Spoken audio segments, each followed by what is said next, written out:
बोम अर्थात इस जगत से चलते चलते अभी द्वारिका पहुंचे हैं। उन्होंने बोम से अपना जर्नी प्रारंभ किया और फिर स्वर्गलोक में गए, स्वर्गलोक से ब्रह्मलोक में गए, ब्रह्मलोक से कहाँ कहाँ गए वो आप बताएंगे? कौन बताएगा? ब्रह्मलोक से आगे नारद मुनि कहाँ कहाँ गए?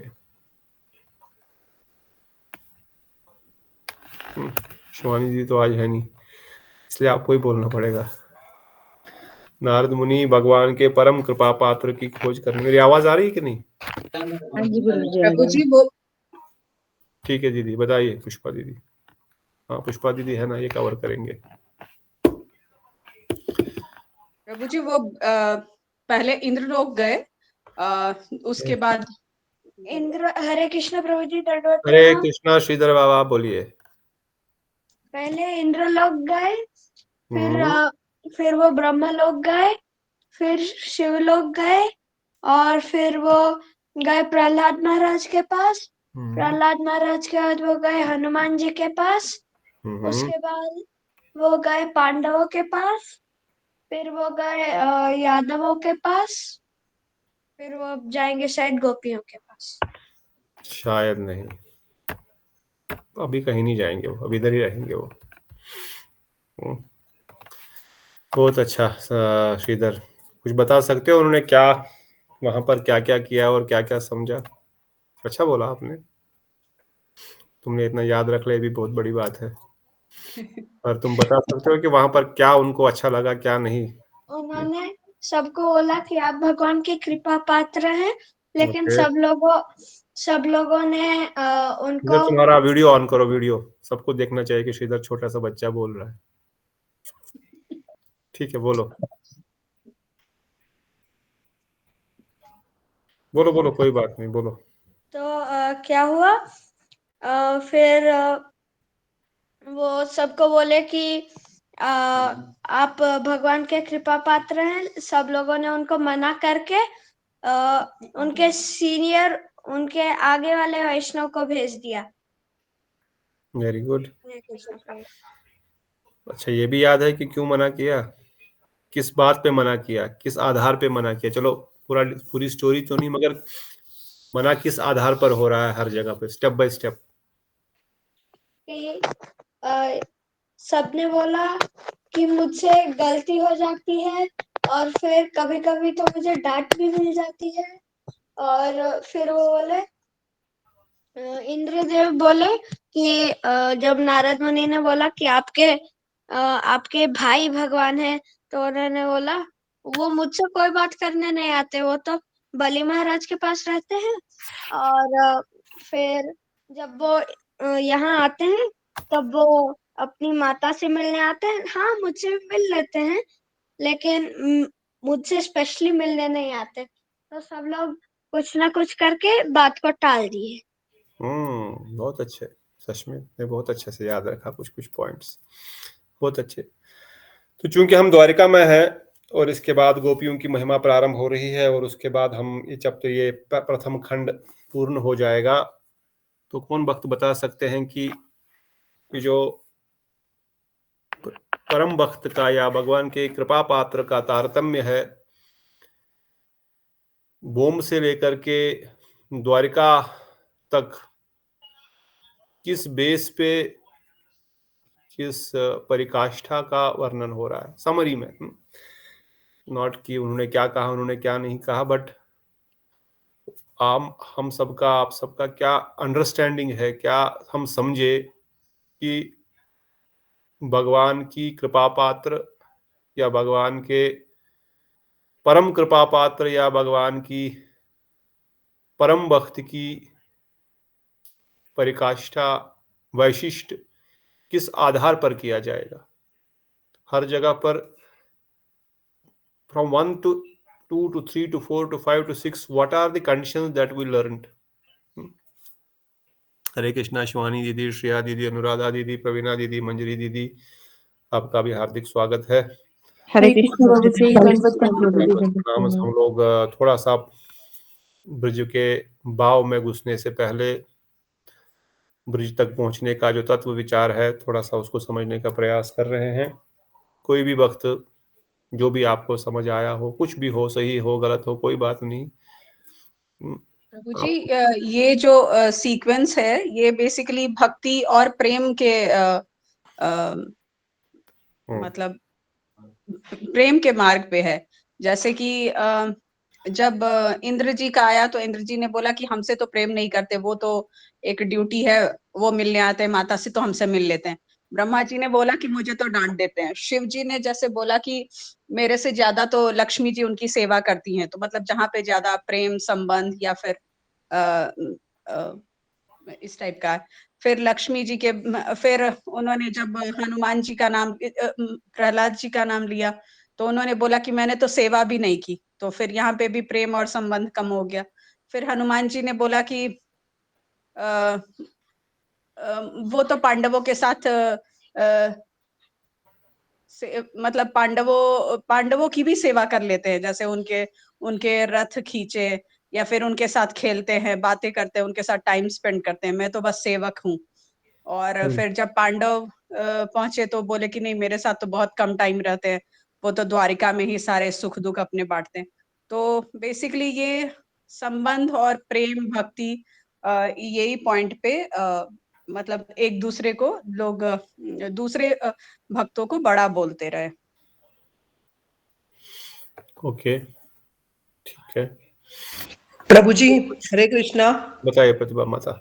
मुझे ऐसे लगता है कि कुछ भी बहाने से, सुख में दुख में कुछ बहाना करके भगवान जी को अपने पास रखे, नहीं तो मैं भगवान जी के पास रहूं, ये जिसके मन में भावना है वो परम भक्त होगा।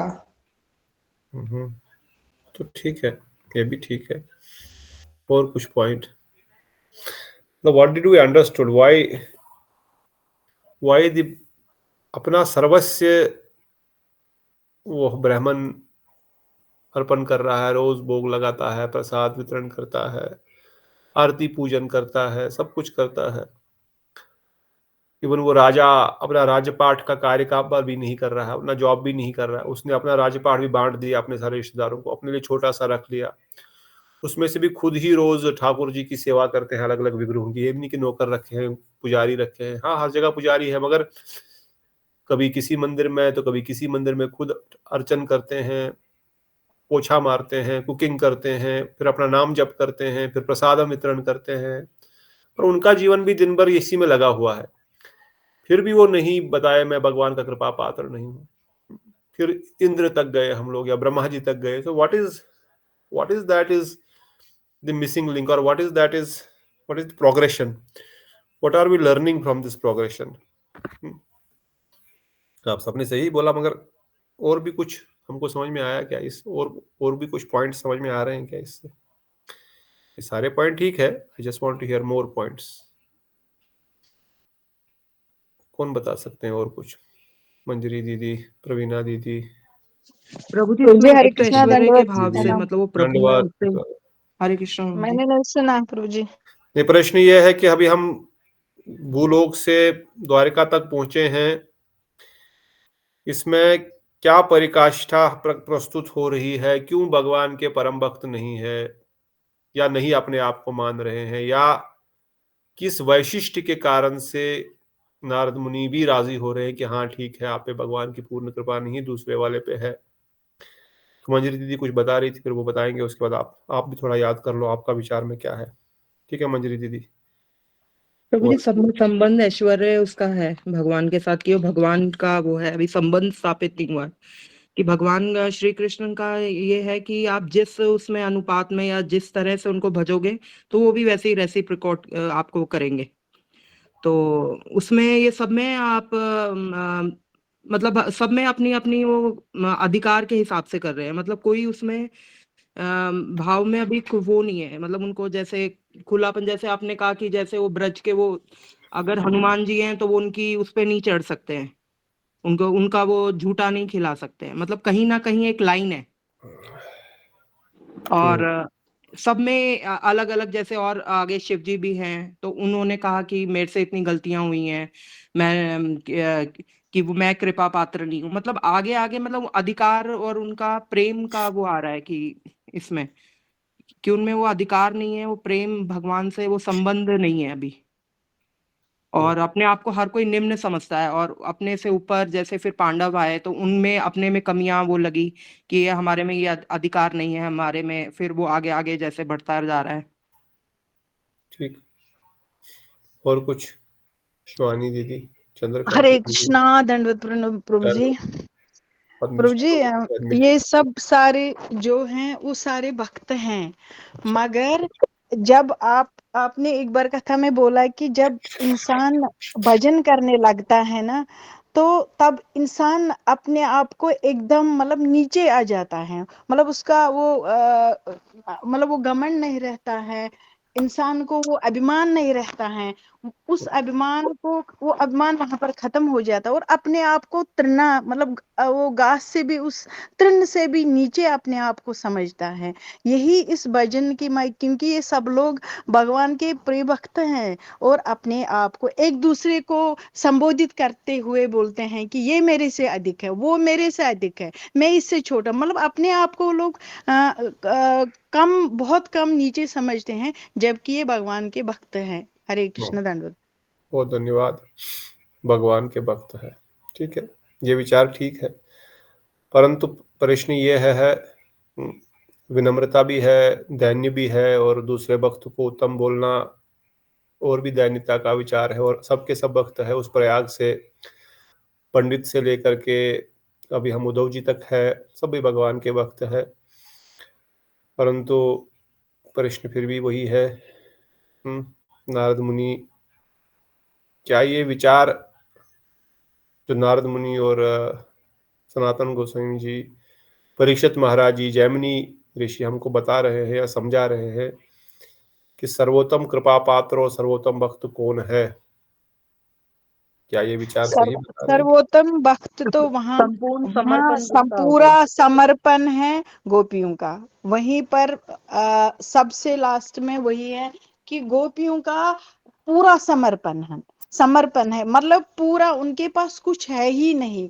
वो तो भगवान से बार बार प्रार्थना करते हैं, हमने बचपन से लेकर आज तक हमने आपके चरणों को ही देखा, उन चरणों को ही अपने हृदय में रखा है, और हम किसी को उसके बगैर कुछ नहीं, हमारा कोई है ही नहीं, ना हमारा पति है, ना हमारा कोई घर बार है, ना हमारा कुछ भी नहीं, आपके बगैर हमें कुछ नहीं, जबकि बार बार कृष्ण बोल रहे हैं उनको, आप घर जाओ, आपके पति ढूंढ रहे हैं, आपके बच्चे ढूंढ रहे हैं, आपके सास ससुर ढूंढ रहे हैं, आप कुलवतिया हो, आप तो परम श्रेष्ठ हो, आप लोग घर जाओ, यहाँ वन विचार किस लिए करने, वन की शोभा तो देख लिया आपने, मगर वो वहीं की वही रह गई, क्योंकि उनको भगवान पूर्ण समर्पण है, भगवान के प्रति उनको पूर्ण समर्पण है, वो वही कहीं से कहीं नहीं जा रहे, और अपने अश्रु वहां बहा रहे हैं भगवान कृष्ण के चरणों कमलों में, वही समर्पण है, जहां खड़ी मतलब स्टैचू जैसी बन गई गोपियां वहां पर, जब भगवान ने बंसुरी बजाई, उनको यमुना नदी पर बुलाया, तो वहां उन्होंने वहां जब भगवान ने वहां वो लोग प्रार्थना कर रहे भगवान से कि हम हमारे ऊपर कृपा करो, क्योंकि हमारा हमारा आपके बिना कोई है ही नहीं, अगर हम घर जाएंगे भी वहां पर हमारा मन तो है ही नहीं, वहां पर हाथ पैर भी तो काम नहीं करेंगे, मन भी तो काम नहीं करेगा, उधर जाकर हम क्या करेंगे, हम पर कृपा करो, हे भगवान हमारे ऊपर कृपा करो, ऐसी पूर्ण निष्ठा और समर्पण है गोपियों का। हरे कृष्ण, दंडवत। बहुत धन्यवाद। प्रभु जी ओके, मुझे लग रहा है, प्रवीणा माता, प्रभु जी मुझे ये लग रहा है कि पहले सब सेवक हैं, दास हैं, और जो ठाकुर जी का ऐश्वर्य है, गुण है, वो उनका ना डिस्टेंस बना देता है, उनके गैप बना रहा है, लेकिन ऐसे ही पांडवों तक तो यही चला रहा है जो मुझे समझ में आया, लेकिन जो ब्रजवासी हैं उनमें ऐश्वर्य है ही नहीं है वहां पे ठाकुर जी का, वहां सिर्फ माधुर्य है, और ब्रजवासी उसको अपना मानते, इवन देन की गालियां भी निकाल देंगे उनको लेकिन वो उनको ना उनका ऐश्वर्या मान रही है ना उनका कुछ करे, वो अपना ही लल्ला, अपना बच्चा, अपना प्रियतम सब कुछ मान रहे हैं। बहुत सुंदर, मुझे ये लग रहा है, शायद मैं बिल्कुल गलत सही। भी हूँ। नहीं, बिल्कुल सही है, कोई गलत नहीं। आप सबने जो बताया सबने सही बताया। सबका मिक्स, सबका विचार मिल करके ही बृहद भागवतमृत बन रहा है। सबका मंथन हो रहा है ना, तो भागवतम का मंथन हो रहा है। भागवतम को सार को परीक्षित महाराज प्रस्तुत कर रहे हैं, उसका मंथन करके वो क्रीम निकाल करके हम सबको दे रहे हैं। तो उसी प्रकार से आप सबने भी जो अभी तक सुना इस प्रथम सिकंद के प्रथम खंड के अंतिम अध्याय में ऑलमोस्ट हम पहुंचे हैं, 6ठे अध्याय में, उसके बाद आखिरी अध्याय है। तो अभी इसका विश्लेषण या इसका मंथन करने के बाद क्या बाहर आ रहा है वही समझने का प्रयास। सब सही बता रहे हैं, बहुत कोई बात बिल्कुल सही है। अनुराधा दीदी आप कुछ बताएंगे? शिवानी दीदी, श्रेया दीदी, रेवती दीदी, नीतू दीदी, पद्म दिशा प्रभु ऑफिस में होंगे शायद। श्याम सुंदर प्रभु आप कुछ बताएंगे? आप सुनते रहते हैं कथा। नीता दीदी कुछ नहीं? It is just to understand. इसमें कोई एग्जाम नहीं है या कोई ऐसा ये नहीं है कि भाई गलत है कि सही है, बट हाँ हमने क्या समझा अभी नारद मुनि के भगवान के प्रिय परम कृपा पात्र की खोज के द्वारा।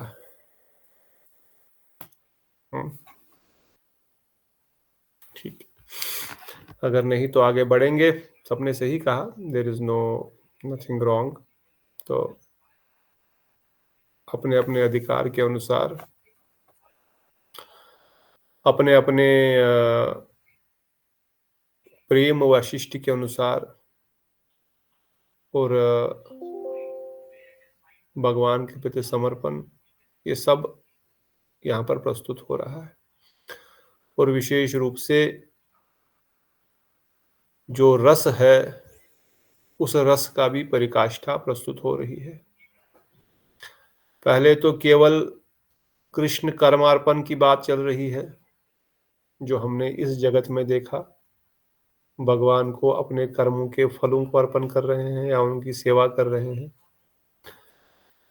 फिर हमने देखा कि इस प्रकार से साक्षात इंद्र आदि श्री हरि का दर्शन भी कर रहे हैं, सेवा भी कर रहे हैं, परंतु फिर भी भोग में विरक्त लगे हुए हैं। इस जगत में भी अपने किसी शरीर के सुख सुविधाओं के जो जाल में वो ये भी है। और फिर इस जगत से बाहर निकलने के बाद, इंद्रलोक से बाहर निकलने तक, ब्रह्मलोक में भी जाने के बाद गोप कुमार की जर्नी में आप देखेंगे ब्रह्मा जी को भी भय हो जाता है कभी कभार, वो भी अपना ब्रह्म पद भी छोड़ करके भाग जाते हैं। तो भय तो वहां पर भी है, डर तो वहां पर भी है। और फिर ब्रह्मलोक से भी आगे बढ़ते हुए हम लोग अभी तक ग्रॉस लेवल से सबटल लेवल, स्थूल से सूक्ष्म विचारों में प्रवेश कर रहे हैं। सूक्ष्म शरीर के सेवा से, स्थूल शारीरिक सेवा से अब सूक्ष्म शरीर की सेवा की भावना यहाँ पर प्रस्तुत हो रही है। और फिर और डीप जा करते हुए इस प्रपंच से बाहर निकल के, इस ब्रह्मांड के सूक्ष्म शरीर, स्थूल शरीर, कारण शरीर, इस सब से बाहर शुद्ध सत्व में जब प्रवेश कर रहे हैं, इस ब्रह्मांड के बाहर निकल रहे हैं और फिर शंकर भगवान के पास जा रहे हैं, देख रहे हैं उनकी भक्ति भगवत सेवा में पूर्ण रूप से निमग्न है। वहां पर किसी भी प्रकार का कोई भोग ऐश्वर्य की कोई भावना नहीं है, न तो शारीरिक स्तर पर न तो मानसिक स्तर पर। निरंतर भगवान का भजन ही चल रहा है। पर यहां से आगे वह संबंध स्थापित करने का मार्ग दिखा रहे हैं। यहां तक तो संबंध है ही नहीं, यहां तक तो भगवान की भगवत्ता है, भगवान ठाकुर है, हम दास है, दास्य रस में भी शांत की ही विशेष रूप से विचार प्रस्तुत हो रहा है। पर शंकर भगवान ने तब जाकर के वहां पर ज्ञान मिश्र भक्ति को प्रारंभ किया। इसलिए प्रपंचातीत में जाने के बाद फिर भक्त प्रारंभ हुआ। अध्याय का नाम ही पड़ा ये भक्त है। अभी तक तो भक्त आया ही नहीं था, अभी तक तो भक्ति हम हो ही नहीं, भक्ति हुई नहीं अभी तक तो शुरू। यहां से भक्ति शुरू हो रही, क्योंकि यहां से पूर्ण शरणागति तो है, भगवान ही सर्वे सर्वा ये भावना भी है, मगर अब यहां से भक्ति तो शुरू हुई, पर शुरुआत हुई ज्ञान मिश्र से, क्योंकि यहाँ पर ज्ञान ने भक्ति को ढका हुआ है प्रहलाद महाराज के माध्यम से। फिर भी हम आगे बढ़ रहे हैं हनुमान जी के पास, तब ज्ञान से भक्ति ढकी नहीं है, परंतु ऐश्वर्य से ढकी हुई है, भगवान की भगवत्ता के कारण ढकी हुई है, और वहां पर भी सेवा हो रही है, परंतु अब यहां पर शांत से दास्य की हो रही, पर दास्य के सेकंड कैटेगरी की हो रही है अभी, क्योंकि यहाँ पर सेवा हो रही है। फिर दास्य से हम लोग पांडवों के पास गए, तो यहाँ पर अभी साख्य शुरू हो गया। अर्जुन सखा है, भीम भी सखा है, द्रौपदी भी सखा है, सखी है, कुंती माता वात्सल्य की कुछ प्रस्तुति कर रहे हैं। और फिर वहां से द्वारिका में प्रवेश हो रहा था, अब साख्य रस जो है फर्दर वात्सल्य में प्रस्तुत हो रहा है। वहां पर साख्य भी है, वात्सल्य भी है, दास्य भी, सारे मिक्सचर हो रहे हैं। अब यहाँ पर सारे अलग अलग रस प्रस्तुत हो रहे हैं, क्योंकि अब द्वारिका में कोई उनका दास भी है, कोई उनका सखा है, कोई उनका वात्सल्य रस में भोजन कर रहा है, और कोई माधुर्य रस में भी उनका भजन कर रहा है। भजन इन द सेंस उनके साथ संबंध है। तो अब द्वारिका में समस्त रसों का मिश्रण आ रहा है, इसलिए द्वारिका वासियों की भक्ति और अधिक वैशिष्ट बन गई, क्योंकि यहां पर अल्टीमेटली हम समझ रहे हैं, जो आपने भी वर्णन किया, कि भगवान कहाँ पूर्ण रूप से संतुष्ट होते हैं, कहाँ वो पूर्ण रूप से आनंद प्रदान करते हैं, वहीं पर उनका परम प्रिय भक्त है।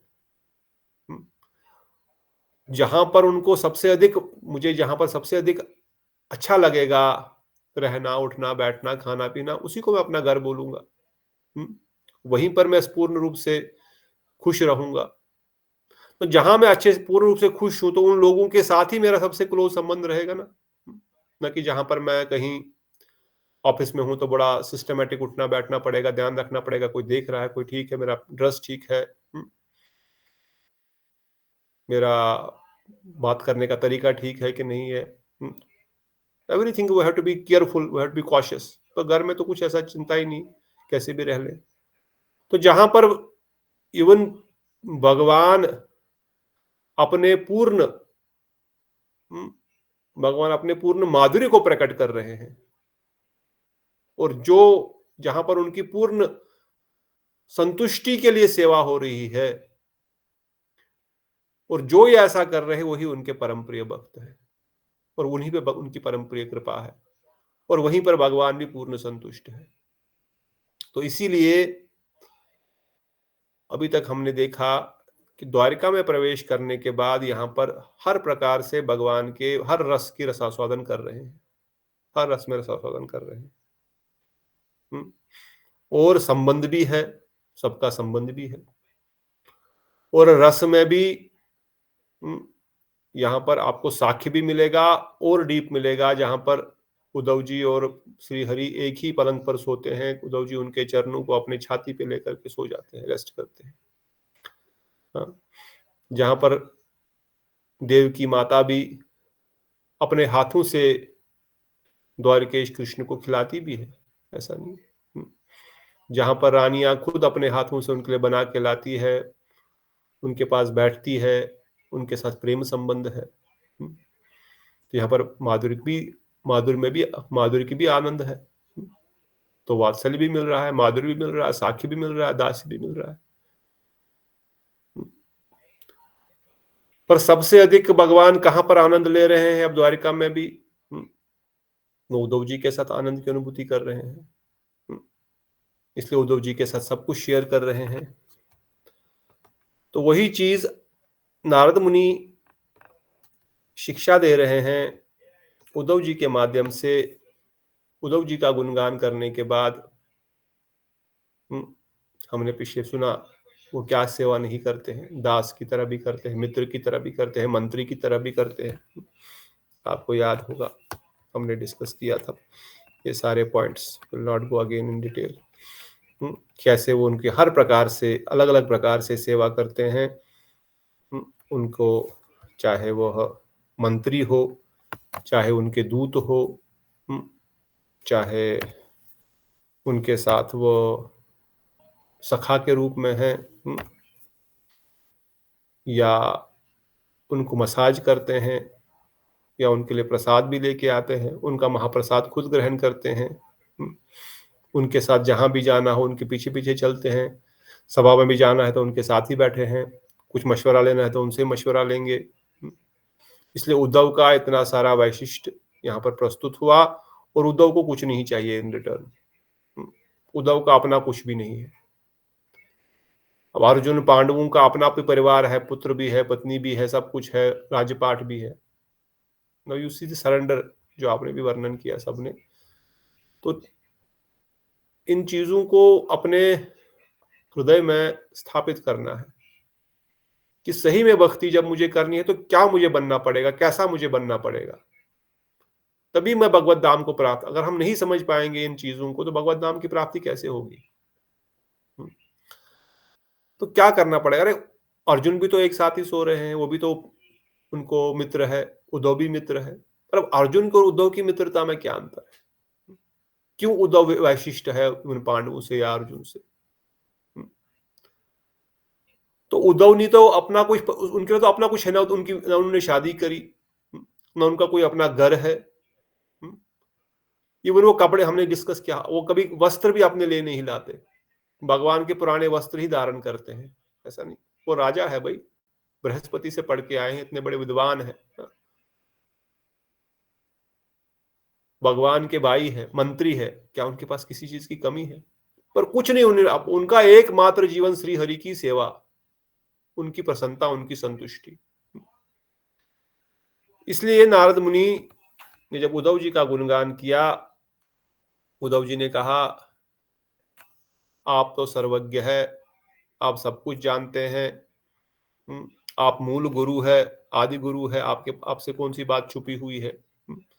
तो आप जो मेरे बारे में जो कुछ कहा है उसे भी कहीं अधिक सचमुच मुझ में परिस्फुरित विद्यमान है। जो आपने कहा ये सेवाएं आप करते हैं, ये मैं जानता हूं, इसमें से ये सेवाएं मैं करता हूं, और उग्रसेन आदि भी ये जानते हैं।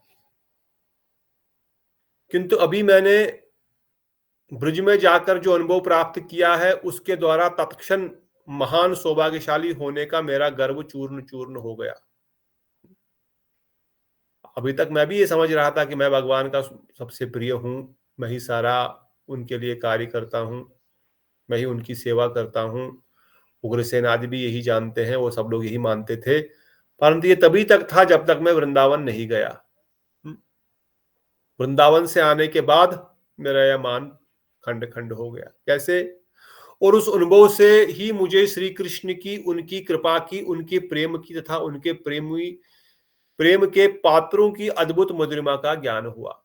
जो भगवान ने मुझे वहां भेजा, वहां जाने से ही मुझे पता लगा, क्या पता लगा कि उनकी कृपा किस पर है, उनके प्रेम और प्रेम के पात्रों का क्या क्वालिफिकेशन होगा, वो कैसे होंगे उनके प्रेम के पात्र, उनके प्रेमी कैसे होते हैं असली, उनके कृपा पात्र असली में कैसे होते हैं, ये वृंदावन जाकर के ही मुझे पता लगा। मैंने उन ब्रजवासियों के दर्शन से धन्य हो गया, तथा मैं समझता हूं कि भगवान मुझसे ब्रज में बेचकर मेरे प्रति संपूर्ण रूप से कृपा की है। मुझ पर पूर्ण कृपा क्या हुई है कि भगवान ने मुझे वृंदावन भेजा। इसलिए अपने को प्रभु कृपा पात्र मानकर आनंद सागर में निगन हो रहा हूं। इसलिए मैं, भगवान ने मुझे वृंदावन भेजा, ये भगवान की बड़ी विशेष कृपा है मुझ पर, मैं वृंदावन जाकर के आ गया। ये तो मुझ पर उनकी कृपा है। वृंदावन में जाने से मैं आनंद सागर में निमग्न हो गया, क्योंकि वहां पर जो आनंद की मुझे अनुभूति हुई, मैंने बार बार जिस उत्कर्ष का गान किया था तथा जैसी अभिलाषा की थी तथा जैसा आचरण किया था वह सब जानते हैं, किंतु इससे अधिक बोलने का समर्थ भी मुझ में नहीं है। हे मुनिवर, मैं आपको बारंबार प्रणाम करता हूं तथा विनीत भाव से प्रार्थना करता हूं कि आप उस वृत्तांत को श्रवण करने के लिए अपने आग्रह का परित्याग करें। बोल रहे हैं कि भाई मुझ में भगवान की कृपा क्या है सबसे विशेष, कि मुझे उन्होंने वृंदावन भेजा। मैं भगवान का विशेष कृपा पात्र हूं ये नहीं बता रहे, पर भगवान ने मुझे सबसे अधिक कृपा क्या करी, मुझे वृंदावन भेज दिया। और वृंदावन में जाकर के मैंने जो देखा, मैंने जो अनुभव किया, वह देखना, वो अनुभव करना, मैं गदगद हो गया हूं, मैं आनंद के सागर में डूब गया हूं। इसलिए आप कृपा पूर्वक ये आग्रह छोड़ दो कि मैं भगवान का कृपा पात्र हूं, और आप कृपया करके सुनिए, कृपा करके सुनने की मैं क्या बताना चाहता हूं। तब परीक्षित महाराज अपनी माता से कहते हैं, उद्धव जी के वचनों के अभिप्राय जानकर रोहिणी जी, जो बहुत समय तक गोकुल में रहने के कारण वहां के निवासियों की अत्यंत प्रिय थी, प्रेम अश्रु बहाती हुई इस प्रकार कहने लगी। तब रोहिणी जी वहां पर सुन रही है उद्धव जी और नारद जी की वार्ता, और वो वहां पर आ जाती है और वो बोलने लगती है। वो बोलने लगती है, हे हरिदास उद्धव। उद्धव जी को कहा, हरिदास वर्य, हरिदासों में सर्वश्रेष्ठ, one of the Haridas, one of the top most भगवान के भक्त, तुम शांत हो जाओ।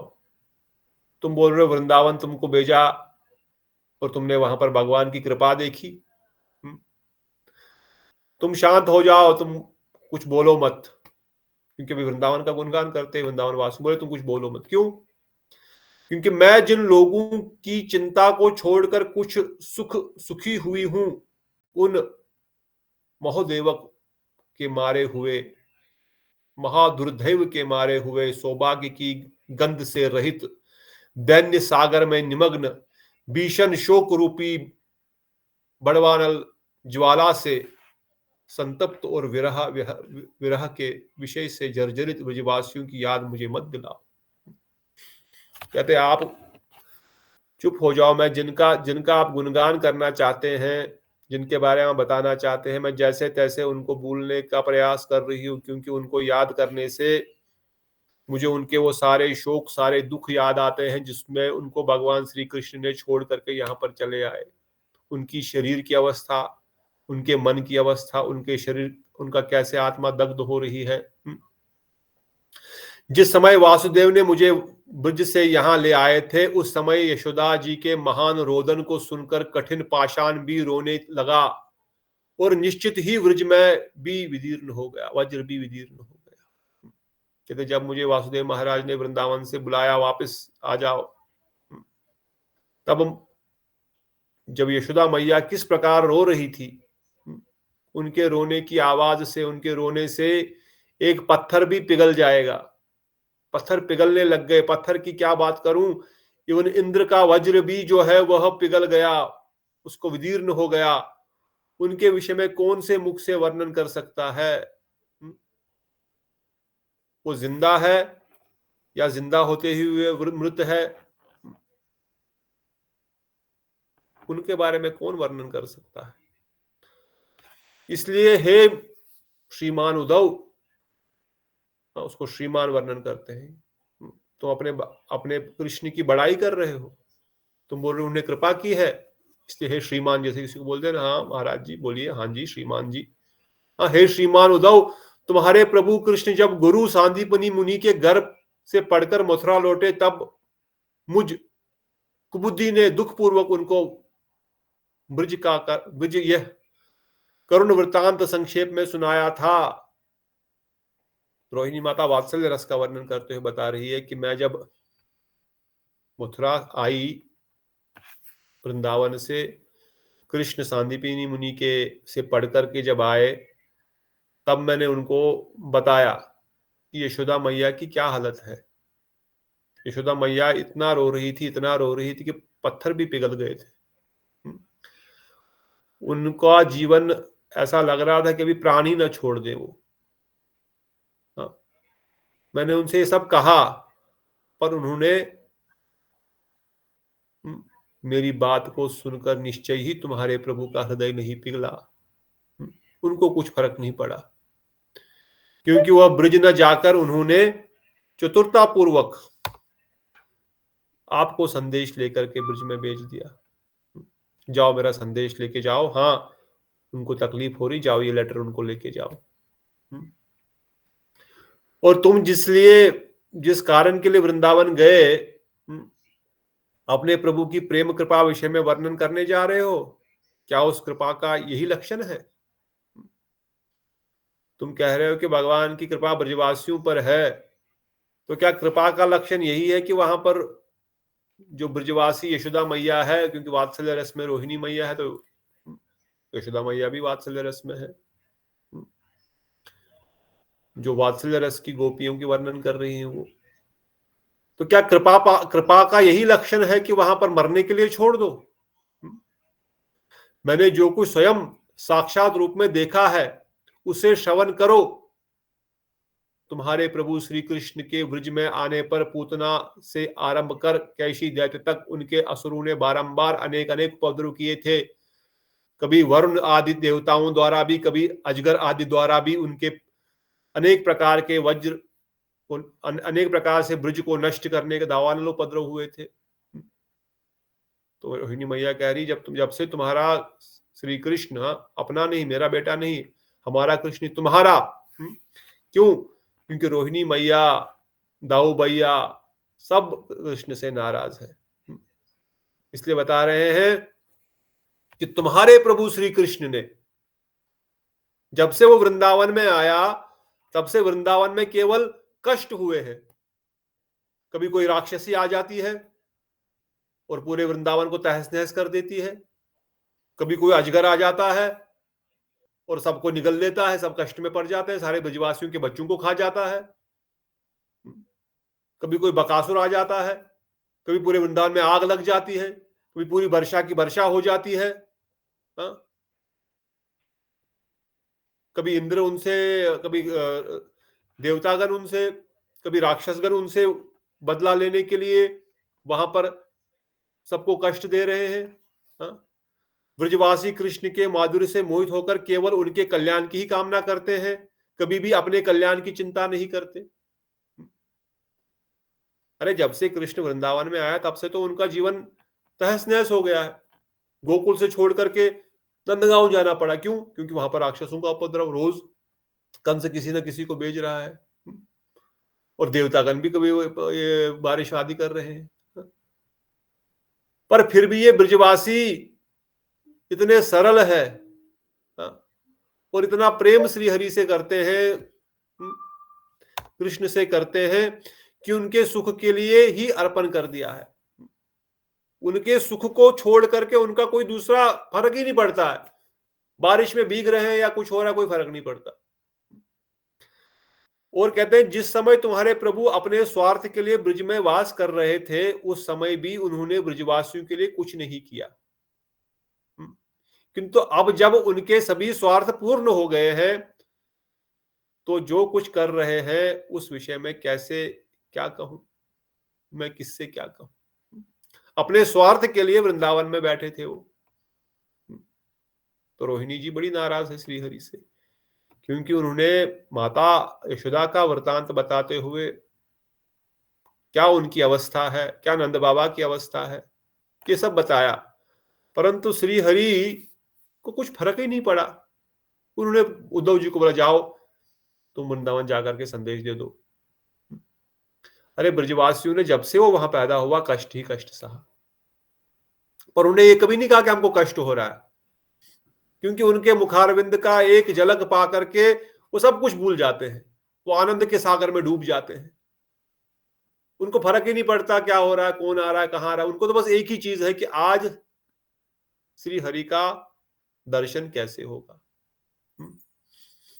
कैसे ब्रज गोपियां जो ही श्री हरि अपने नंद भवन से सुबह निकल जाती हैं, उनके उठने से पहले ही सारी ब्रज गोपियों ने अपने अपने घरों में माखन बनाना प्रारंभ कर दिया कि आज वो हमारे घर में जरूर आएगा और हमको दर्शन मिलेगा, हमारा माखन खाएगा। सब निरंतर उनका नाम करते हुए, से गुरुदेव वर्णन करते हैं, गोविंद दामोदर माधवेति, गोविंद दामोदर माधवेति, हे कृष्ण हे यादव हे सखेति, गोविंद दामोदर माधवेति। इस प्रकार से वह हर व्यक्ति, हर ब्रज की बड़ी गोपी, वात्सल्य गोपी, उनके लिए माखन मिश्री बना रही है। और जो ही पता लग गया अभी बोर बई, सूर्य निकलने ही वाला है, सूर्य अरुणोदय हो चुका है, अभी ये निकलने वाले हैं, सब अपने अपने घरों में अपने दरवाजों पे खड़े हो जाते हैं, खिड़कियों पे खड़े हो जाते हैं, छत पे चले जाते हैं। और जब कृष्ण निकलते हैं तो उनके पीछे पीछे पीछे पीछे दूर दूर तक जाते चलते रहते हैं जब तक वो दिखे। कोई अगर थोड़ी सी पहाड़ी हो, अटारी हो, तो उस पे चढ़ जाते हैं। तो अभी भी दिख रहे हैं क्या? हाँ दिख रहे हैं, उनके चरण दिख रहे हैं, उनकी पीठ दिख रही है, उनकी पगड़ी दिख रही है, उनका मोर पंख दिख रहा है। तो जब तक वह गऊ की धूली में और उनके चरण धूली में वो दूर से कुछ भी नहीं दिखता, तब तक वो वहीं पर खड़ी रहती है। फिर थोड़ी देर बाद उनकी जैसे जैसे जैसे सुध बुध वापस आ जाती है, अपने घरों में आ जाती है। अरे वापस आएगा तो कुछ मक्खन तो बना के रखना पड़ेगा, कुछ बढ़िया पकवान तो बना के रखना पड़ेगा उनके लिए, कुछ मनोहर लड्डू तो बना के रखना पड़ेगा उनके लिए। और फिर जो ही घर में आ जाती है और वह उनके लिए ही बस दिन भर इसी चिंतन में कि अभी कृष्ण आएंगे और कुछ हमसे कुछ मांगेंगे, हे मैया कुछ दोगी मुझे, हे मैया मेरे लिए लड्डू बनाया, हे मैया छाछ है, कभी भी आएंगे। तो दिन भर उनका एक ही चिंतन है कि ये कृष्ण अभी शाम को आएंगे तो कुछ इनको देना है, कुछ मुझे मांगेंगे, कल सुबह जाएंगे तो कुछ माखन खा के जाएंगे। और निरंतर दिन भर वही सोचते हैं कि कब आएंगे कब आएंगे, अभी कितना बजा, अभी कितना हुआ। और जो ही गोधूली का समय आ जाता फिर से सबके सब जो ही गाय की हम्बा हम्बा की ध्वनि आती है, सब लोग अपने काम दाम छोड़ करके फिर से वापस पूरे रास्ते में खड़े हो जाते हैं। दूर से अभी हम्बा हम्बा ध्वनि आ रही है, गोधूली का समय हो रहा है, अभी आ रहे हैं। अब ऐसे में कोई अजगर आ जाए, कोई कालिया आ जाए, जिनका केवल जीवन प्राण इनके लिए ही है, और फिर जब सुनेंगे कोई अजगर उनको निकल गया तो उनके प्राण तो वैसे ही निकल जाते हैं। उनके प्राण तो ये बात सुनकर के आधे निकल जाते हैं, अब क्या होगा, अब क्या होगा, अब क्या होगा। अपनी तो उनको कोई चिंता ही नहीं है। और जितने भी वहां पर कष्ट आ रहे हैं उनकी तो उनको फर्क ही नहीं पड़ता, वो बस देख रहे हैं कि उनका आज दर्शन हो गया ना, हाँ आज तो बड़ा सुंदर लग रहे हैं। 7 दिन 7 रात तक कृष्ण खड़े हैं, वो एक पहाड़ के नीचे रुके हैं। सब लोग अपने घर से, कुटिया नहीं कुछ नहीं, वहां पर खड़े हुए हैं गिरिराज की तलहटी में। पर किसी को न भूख लग रही है न प्यास लग रही है। क्यों? क्योंकि उनके मुखारविंद से जो अमृत बरस रहा है वो आंखों के द्वारा उसको पान कर रहे हैं निरंतर। और कुछ पान करने की आवश्यकता ही नहीं है, न पानी पीने की आवश्यकता है, न कोई खाना खाने की आवश्यकता है, कुछ भी नहीं। पर जबकि वहां पर सारे भंडार है, क्योंकि गिरिराज महाराज ने जितना खाया था उससे 100 गुना और दिया, और सबका सब लोगों ने बांटा भी, और फिर गिरिराज उठा के सबका वहीं पर पड़ा हुआ है। इसलिए रोहिणी मैया कहती है उनको कुछ नहीं चाहिए, उन्होंने केवल श्री कृष्ण के प्रति जो प्रेम है उनका, उस प्रेम को रसास्वादन करने की उनका एकमात्र लक्ष्य है। और उन ब्रजवासियों को छोड़ करके वो वहां से चले आए। और मैं उनको कह रही हूं एक बार तो जाके आ जाओ, मिल लो। उन्होंने मेरी बात अनसुनी कर दी। महाराज परीक्षित ने कहा, हे माता, रोहिणी देवी के वचनों को सुनकर बुढ़ापे के कारण विचार विहीन निर्लज दुष्ट कंस माता पद्मावती सिर को हिलाती हुई इस प्रकार कहने लगी। देखो क्या विश्लेषण परीक्षित महाराज ने पद्मावती का दिया है, उनका टाइटल क्या क्या दिया है, विचार विहीन, इसका कुछ विचार ही नहीं है, निर्लज्जा, बेशर्म, दुष्ट, क्यों? अब वो क्या कह रही है? उनके शब्द ऐसे हैं, जो शब्द जो है बड़े ही कठोर है। और वो क्या कह रही है पद्मावती, जब रोहिणी माता इस प्रकार से ब्रजवासियों का गुणगान कर रही है? पद्मावती ने कहा, बड़े दुख की बात है, बचपन से ही श्री कृष्ण कांटों के वन में उन नदी निर्दयी गोपियों गाय चराते रहे। अब उसका विचार देखो, एक भक्त का विचार देखो, एक अभक्त का विचार देखो। कहते हैं पद्मावती जो कंस की माँ है, कहते हैं कितने निर्दयी ये ब्रजवासी है, ये गोपी। इतना छोटे से बच्चे को उन्होंने गाय लेकर के वन में भेज दिया, जंगल में भेज दिया। वहां कितने सारे कांटे होते हैं। उन कांटों के वन में भ्रमण करते करते उन्हें कृष्ण के पादुका भी नहीं लगाई, चप्पल भी नहीं दी उसको पहनने के लिए। यार कैसे निर्दयी है ये ब्रजवासी, कैसे आप बोल रहे हैं बड़े प्रेम करते हैं भगवान से। इतना ही नहीं, कभी भूख लगने पर श्री कृष्ण द्वारा थोड़ा सा दुग्ध पान कर लेने पर गोपियां उनको बांध देती थी। बेचारे को भूख लगती थी, वहां पर खाएगा नहीं, काम दिन भर कराएंगे उसको, फिर अगर दूध पी लिया कहीं किसी के घर में तो उसको बांध देती थी। पिना हुआ गोपियां चिल्ला चिल्लाकर उससे उसका सर्वत्र प्रचार करती थी। परंतु कृष्ण ने यह सब दुख काल की गति जानकर सहन कर लिया। इसके अलावा वे कर भी क्या सकते थे? तुम ही बताओ कि अब उन ब्रजवासियों के लिए ये क्या करें। तो कृष्ण ने ये सब सहन कर लिया, सोचा क्या करूं, मजबूर हूं, फंसा हुआ हूं यहां पर। चलो समय निकालने दो, मेरा बड़ा हो जाऊंगा फिर अपने बाप के पास चला जाऊंगा, मैं तो राजा हूं। ऐसा पद्मावती सोच रही है और बता रही है कि गोपियों ने उनके नंगे पांव भेजा, उनको खाने नहीं देती थी, कभी पकड़ लिया तो बांध देती थी और सब जगह चलाती थी ये चोर है चोर है। तो कृष्ण बेचारा वहां पे कितना कष्ट में रहा। महाराज परीक्षित कह रहे हैं, रोहिणी देवी बड़ी बुद्धिमती और गंभीर स्वभाव की थी तथा समस्त ब्रजवासियों की प्रिय थी। अतः वे पद्मावती के वचनों को सुनकर अपनी बात आगे कहने लगी। अब उसने पद्मावती के वचन जब सुने, इस प्रकार से ब्रजवासियों का अपमान कर रही है, वो कहने लगी, रोहिणी ने कहा, शत्रुओं का विनाश करके श्री कृष्ण ने यादवों की राजधानी मथुरा को प्राप्त किया था। अब राज राजेश्वर के रूप में वो विश्राम सुख उपभोग कर रहे हैं।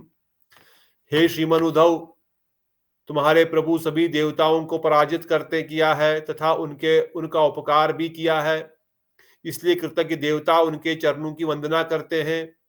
हाय, अब तो वे ब्रजवासियों का स्मरण भी नहीं करते।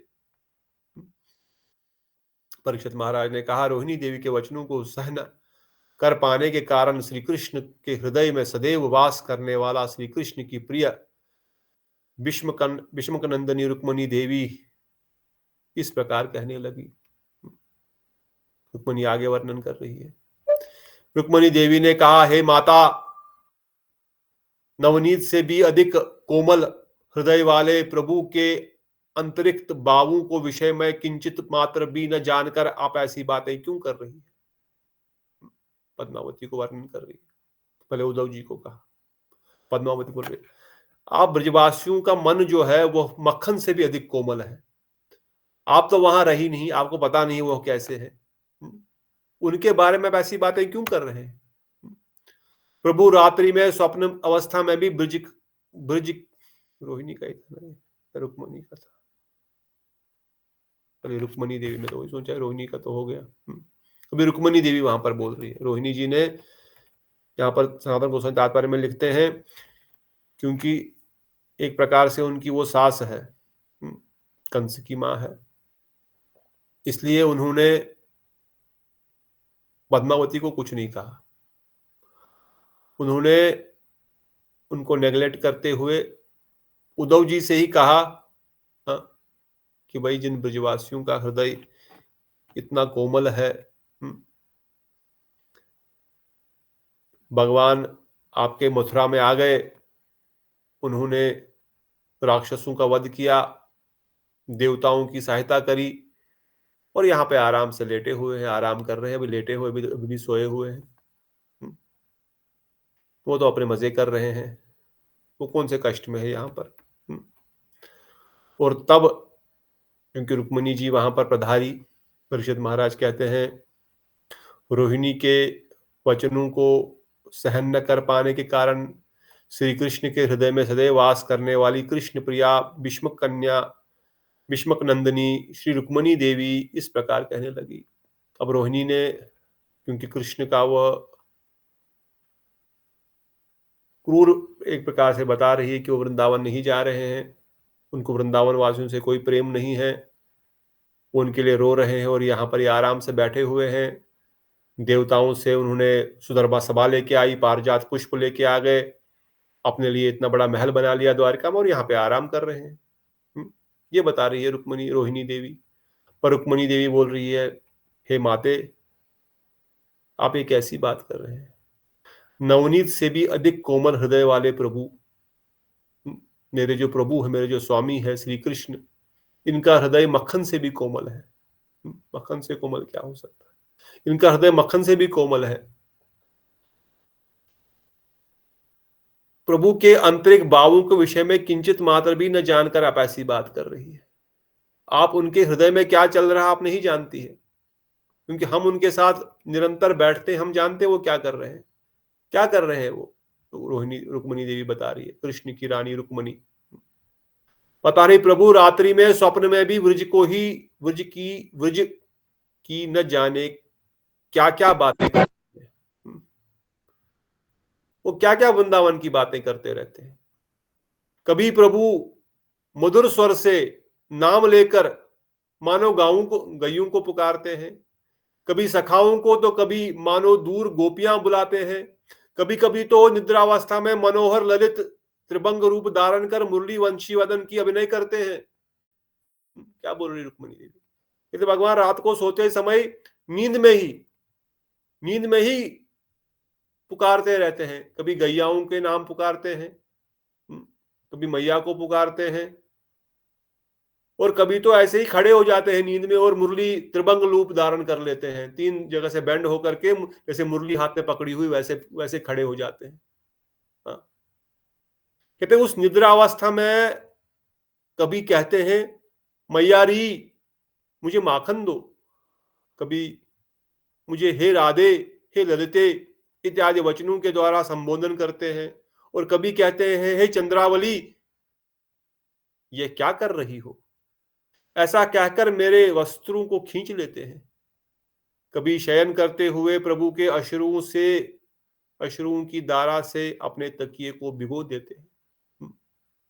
तो ब्रजेंद्र नंदन श्री कृष्ण क्या करते हैं रात्रि के समय? रोहिणी देवी वर्णन कर रहे हैं किस प्रकार से वो ब्रज गोपियों को पुकारते हैं, किस प्रकार से वह रात्रि में पता ही नहीं उनको रहता कि वो कहां पर है, और कभी तो निद्रा भंग होने के उपरांत सहसा शैया से उठकर आर्त स्वर से क्रंदन करने लगते हैं। हम सभी उनकी क्रंदन की ध्वनि को सुनकर दुख और शोक भी महासागर में डूब जाती है। कभी कभार ऐसी निद्रा में बोलते हैं और हंसते हैं और खेलते रहते हैं, और कभी अगर उनकी आंख खुल जाए ऐसे में तो अपने पलंग पर अपनी शैया पर बैठ जाते हैं और फिर रोने लग जाते हैं, जोर जोर से रोने लगते हैं। और जब हम उनके आसपास हैं, हम उनकी इस अवस्था को देख करके हम दुख और शोक के महासागर में डूब जाती हैं कि ये प्रभु क्या कर रहे हैं, ये क्यों रो रहे हैं, इतने दुखी क्यों हो रहे हैं। तो आगे क्या वर्णन कर रहे हैं, 2-3 श्लोक और पढ़ेंगे, कोई पढ़ना चाहता है तो पढ़ सकते हैं। प्रभु जी मैं बोल पढ़िए। आज भी प्रभु ने रात्रि काल में सोते सोते न जाने कोई एक स्वप्न देखा है। उसके शोक से बड़े आतुर होकर वे रोते रोते अधीर हो रहे हैं और अपने उत्तरीय वस्त्र में मुख कमल को ढककर अभी तक निद्रित को भांति शैया पर शयन कर रहे हैं। हाय, इन्होंने अभी तक स्नान आदि नित्य क्रिया कुछ भी नहीं किया है। महाराज श्री परीक्षित ने कहा, ये सब सुनकर श्री सत्यभामा देवी ईर्ष्या से भरकर अथवा शुभ होकर अन्य महिषियों महिषियों के साथ कहने लगी हैं, श्री रुक्मणी, आप ऐसा प्रलाप क्यों कर रही हैं? क्या केवल निद्रा में ही प्रभु ऐसा करते हैं?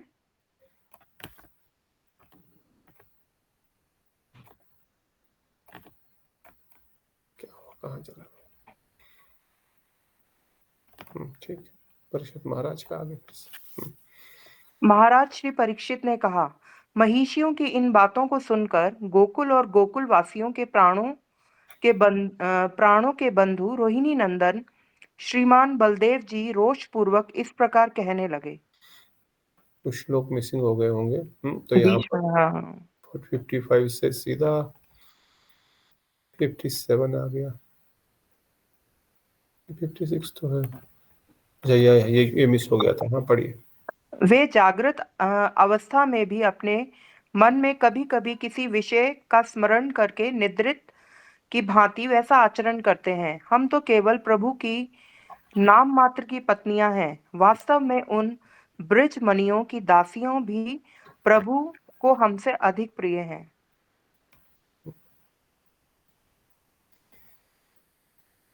महाराज श्री परीक्षित ने कहा, महिषियों की इन बातों को सुनकर गोकुल और गोकुल वासियों के प्राणों के बंधु रोहिणी नंदन श्री मान बलदेव जी रोष पूर्वक इस प्रकार कहने लगे। श्री बलदेव जी ने कहा, अई वधुओं, हम लोग ब्रजवासियों के सहज दुखपूर्ण वृतांत संबंध में वार्तालाप कर रहे हैं। इसलिए मेरे भ्राता श्री कृष्ण ने हमारी वंचना के लिए इस प्रकार स्वप्न चरित्र रूप कपट चातुरी का प्रकाश किया है। मैं उन ब्रजवासियों को सांत्वना देने के लिए 2 मास तक ब्रज में जाकर रहा, परंतु विविध प्रकार के सांत्वनापूर्ण वचनों तथा वैसे आचरणों के द्वारा भी उनको संतुष्ट नहीं कर सका।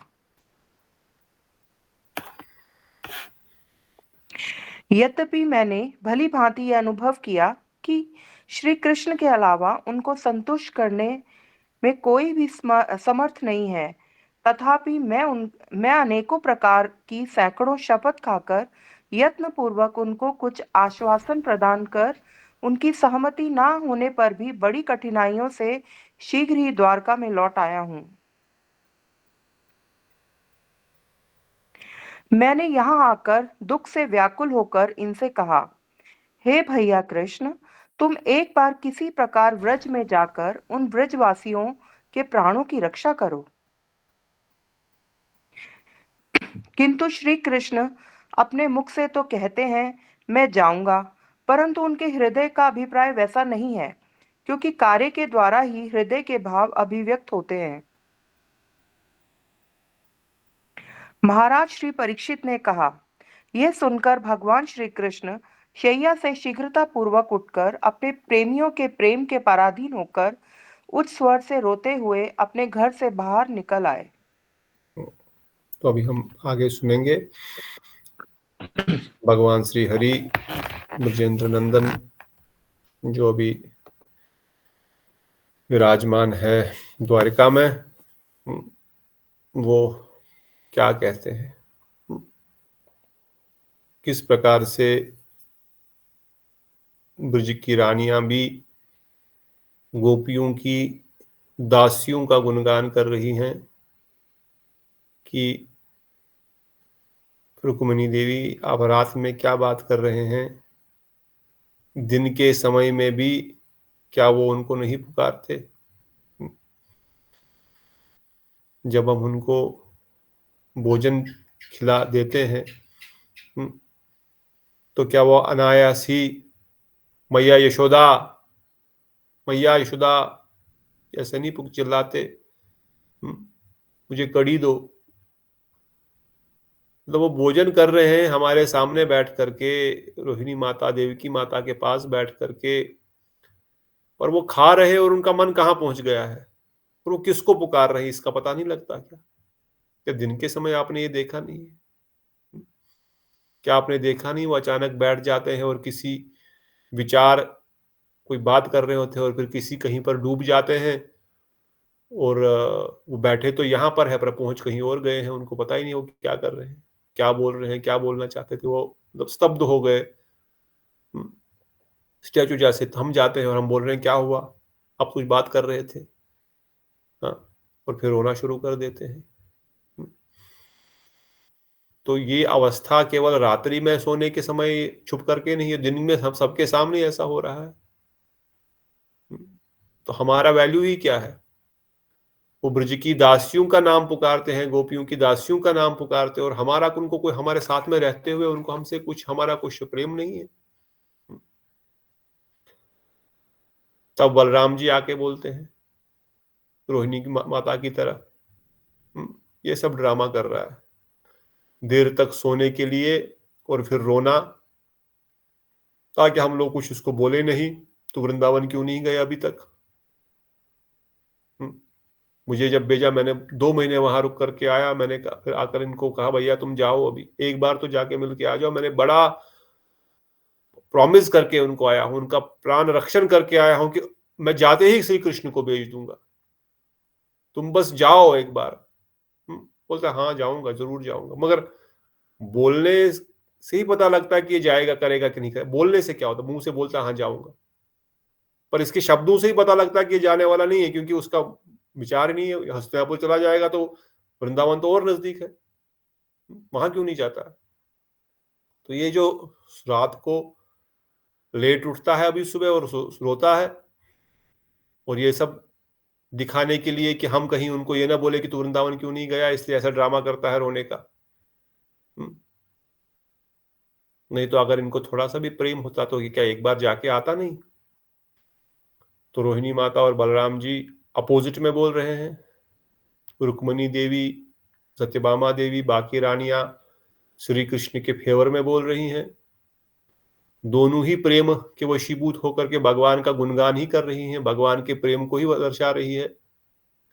परंतु बीच में पद्मावती जो है वो पूरा ही दूसरा ही अलग ही टेंजेंट लेकर के बैठी है, अलग ही विचार लेकर के बैठी है। वो क्या विचार लेकर के बैठी है भाई? ठीक है, उन्होंने उनको छोटे से बालक को जंगल में बेच दिया, माखन के तो उसको बांध दिया, हाँ, और फिर आगे आगे बोलती है कि ठीक है, जितना उनका खर्चा हुआ होगा 10-12 साल इनको खिलाने का, कैलकुलेट कर लो, उग्रसेन जी को बोल दो, उनको बेच दिया जाएगा। उनको पैसा चाहिए तो पैसा दे दो, उनको कितना पैसा चाहिए, उनको कितना खर्चा किया, क्या खाता था ये, वैसे खाता क्या था बेचारा? तो दिन भर गाय चराता था, वहीं पर किसी गाय का थोड़ा दूध पीता था, वो तो इसकी मजदूरी है, उतना तो मजदूर को मिलता ही है गाय चराने वाले को। फिर भी अगर आपको लगता है कुछ कपड़ा लाता है इसका, तो उसको हम दे देंगे, कितना कितना चाहिए होगा, कितना होगा उनका हिसाब किताब। तो ये अभक्त का विचार, जिसके हृदय में भक्ति की कोई भावना नहीं। और एक जो भगवान जो द्वारिकाधीश के साथ दिन रात रहते हैं, वो जानते हैं उनका हृदय कैसा हो, कैसे पिघल रहा है। और दूसरी ओर से उन ब्रजवासियों के साथ जो रह करके आए हैं, वो ये जानते हैं कि ब्रजवासियों का प्रेम और कष्ट और दुख और विरह श्री कृष्ण से बहुत अधिक है। इसलिए श्री कृष्ण के विरह को देखते हुए भी वो यही कह रहे हैं कि नहीं, इनके विरह से अधिक ब्रजवासियों का विरह, इनको वहां जाना चाहिए। जबकि रानियां कह रही है कि इनका हृदय बहुत दग्ध हो रहा है, इनका हृदय बहुत कोमल है, मक्खन की तरह कोमल, मक्खन से भी अधिक कोमल है।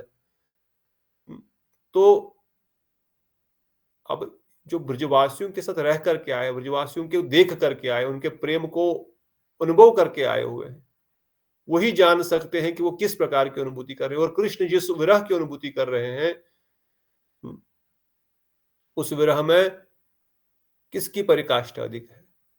अब जब श्री हरि ये सब वचन सुन रहे हैं, बलराम जी बोल रहे हैं, रोहिणी देवी बोल रही है, रानियां बोल रही है, तो वह अपनी शैया से उठ करके बाहर आ रहे हैं, और रोते रोते जो है वह वृतांत करेंगे। क्या बताएंगे श्री हरि, भगवान ने क्या कहा, क्यों वो वृंदावन नहीं जा रहे हैं, क्यों उनका हृदय विदीर्ण हो रहा है, क्या सच में वो निष्ठुर है?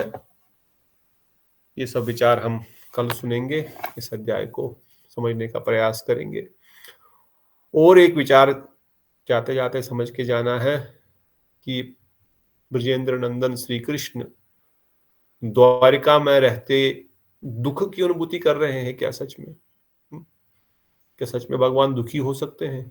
और भगवान ही दुखी हो गए तो वह जो परिकिया जो विप्रलंब सुख की अनुभूति है, ये हमारे लिए समझना कठिन है, क्योंकि हम लोग उन्हें शारीरिक दृष्टिकोण से सोचेंगे, मन बुद्धि के दृष्टिकोण से सोचेंगे।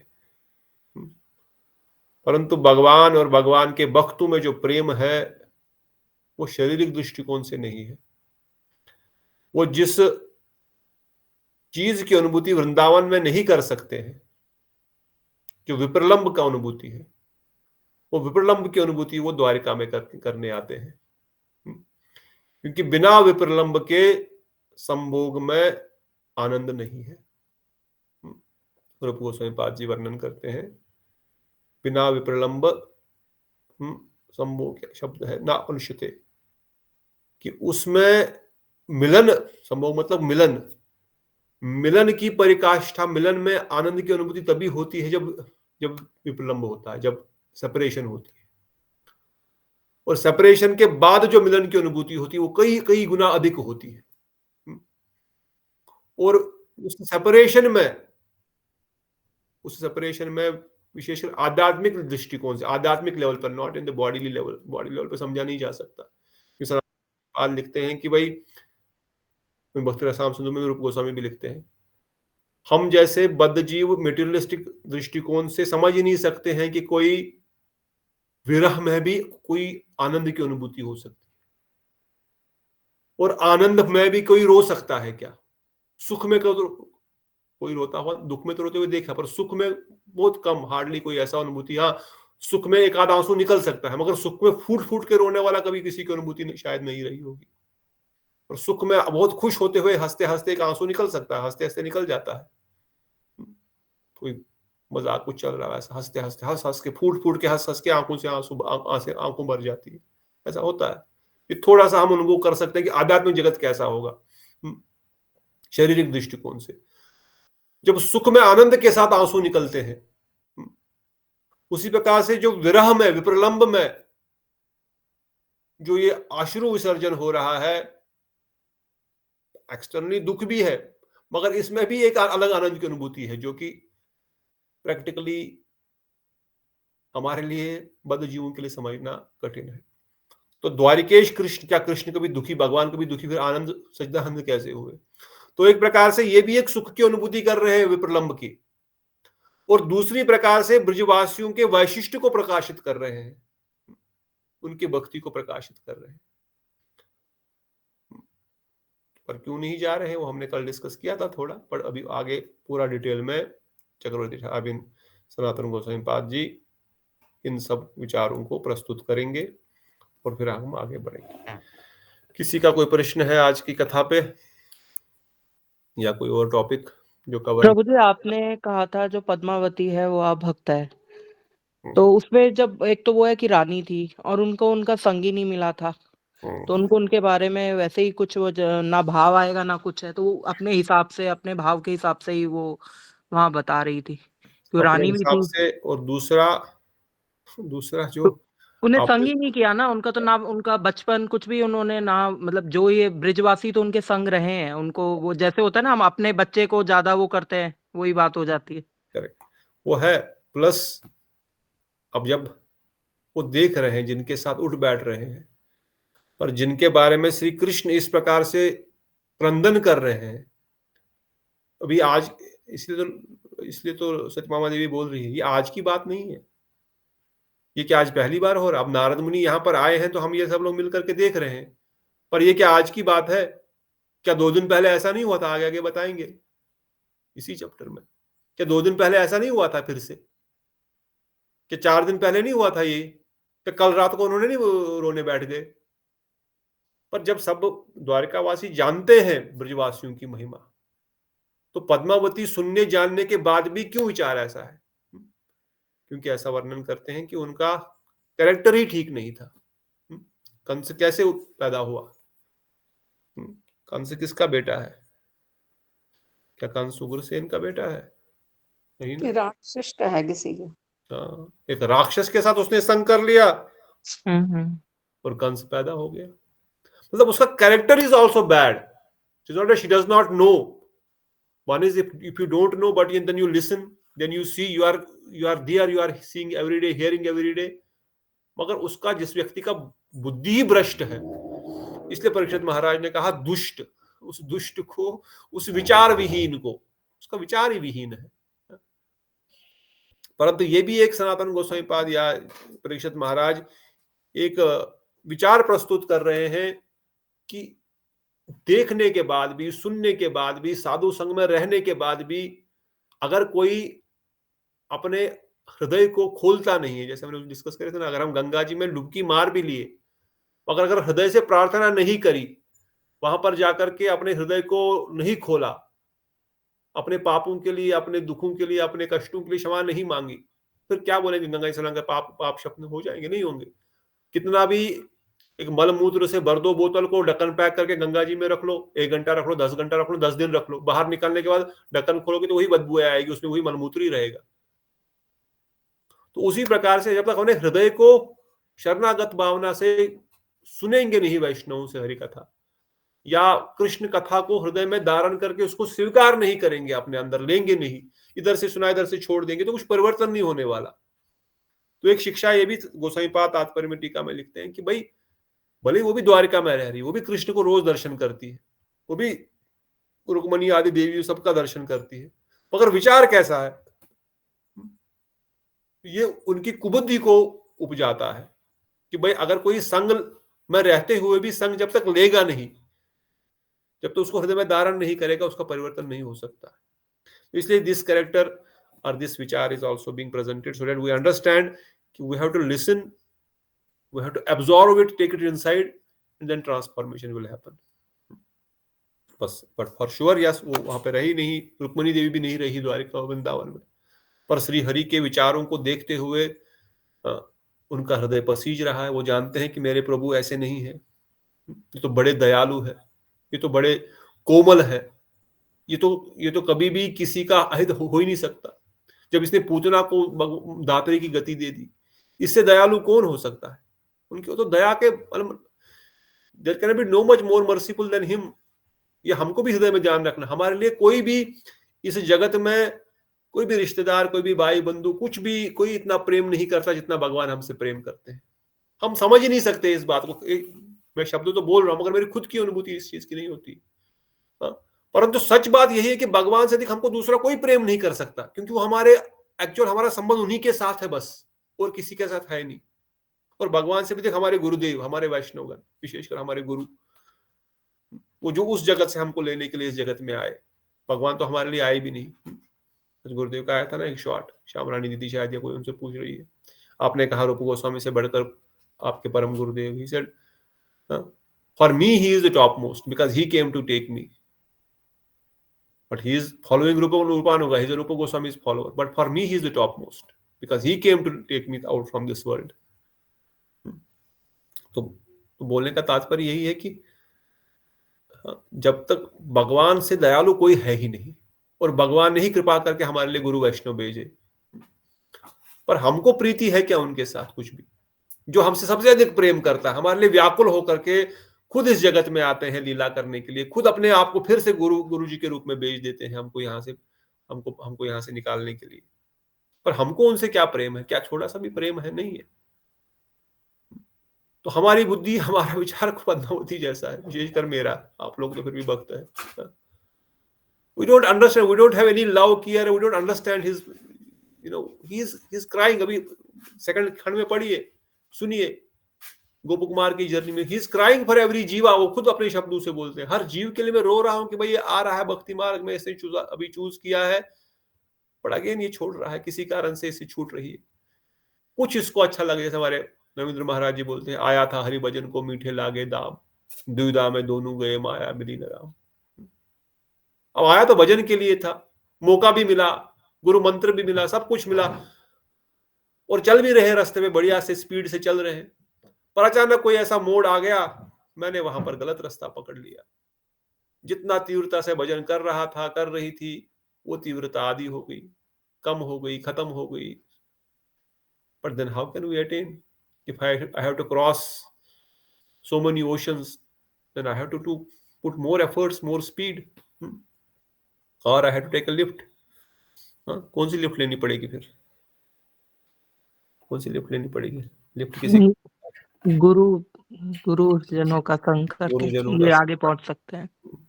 गुरुजनों का संग तो फटाफट आगे बढ़ाएगा। और one more lift is there, वैष्णवों का, वैष्णव गुरुदेव। one more lift, important lift for कलयुग, हरि नाम। हरि नाम। हरि नाम मेरे नौका खानी श्री गुरु कंधारी। निताई गौर का, निताई गौर का। Nitai Gaur, Nitai Gaur is the most powerful thing. Gurudev, वैष्णवगण, क्योंकि गोलोक वृंदावन धाम जाने के लिए निताई गौर की कृपा चाहिए। वैकुंठ तक जाने के लिए आप अपने एफर्ट से भी जा सकते हैं, but if you want to go Golok Vrindavan Dham, then we have to keep every day, every night, every moment remember Nitai Gaur charan. तो हम आगे और सुनेंगे अच्छे से इस अध्याय को। यहाँ पर विराम देते हैं। आप सब भक्तों का जुड़ने के लिए बहुत बहुत धन्यवाद। परसों परम गुरुदेव का आविर्भाव और सोमवार को जगत गुरु प्रभुपाद जी का, तो कल हम इस अध्याय को पूर्ण करने का प्रयास करेंगे। उसके बाद हम लोग अंतिम अध्याय में प्रवेश करेंगे। तब तक के लिए बोलो श्री बृहद भागवतमृत ग्रंथ की जय, श्री सनातन गोस्वामी पाद की जय, श्री रूप सनातन भट्ट रघुनाथ श्री जीव गोपाल भट्टदास रघुनाथ छठ गोस्वामी वृंद की सचिनंदन गौर हरि की जय, नित्यानंद प्रभु पार्षद वृंद की जय, श्री राधा गोविंद ललिता विशाखा जू की जय, गिरिराज महाराज की जय, उद्धव जू की जय, नारद मुनि की जय, अनंत अनंत कोटि वैष्णव वृंद की जय, श्री प्रभुपाद की जय, श्री गुरु महाराज की जय, नित्याई गौर प्रेमानंदे। हरि हरि प्रणाम। प्रणाम प्रभु जी। हरे कृष्ण, राधे राधे। प्रभु दीदी, उषा दीदी, प्रिया दीदी, सुनंदा दीदी, रेवती दीदी, पद्मनिशा प्रभु जी दंडवत, समर्थ प्रभु जी दंडवत, प्रभु हरे कृष्ण प्रभु जी दंडवत, धीरे कृष्ण प्रभु जी दंडवत प्रणाम। नित्याई गौर प्रेमानंदे। हरि हरि हरि।